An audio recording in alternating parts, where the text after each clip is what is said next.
Bookings అదిరిపోయినాయి, collections అదిరిపోయినాయి, cinema super hit, blockbuster ఇవన్నీ పక్కన పెడేస్తే I think it is just the beginning of the HIT 3 journey.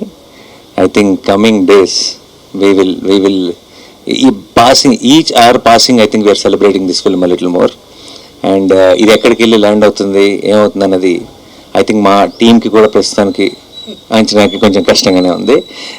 So అందుకే we don't want to make any statements, we just want to be here and witness all your love. మేమంతా ఇప్పుడు receiving ఎండ్లో ఉన్నాం and already we are extremely overwhelmed and ఇది ఎప్పుడప్పుడే ఆగదని తెలుసు. So పెద్ద పెద్ద స్టేట్మెంట్స్ థ్యాంక్ యూ ఇప్పుడే చెప్పేసాను నేను, ఎందుకంటే కనీసం 4-5 సెలబ్రేషన్స్ అయినా ప్రాపర్గా చేయాలి ఈ సినిమాకి. అండ్ యాజ్ ఐ థింక్ ఈసారి నేను ప్రొడ్యూసర్ కూడా కాబట్టి కొంచెం ఎక్స్ట్రా రెస్పాన్సిబిలిటీ ఉంది. అండ్ ఎవ్రీ సింగిల్ టైం ఇది నేను ఎన్నోసార్లు చెప్పాను, నాకు ఒక చాలా గట్ ఫీలింగ్ ఉంటుంది, ఒక నమ్మకం ఉంటుంది. చాలామంది చాలా రకాలుగా ఓకేనా నమ్మచ్చా ఇదంటే రకరకాల స్టేట్మెంట్లు అన్నీ చూస్తాం బయట కూడా.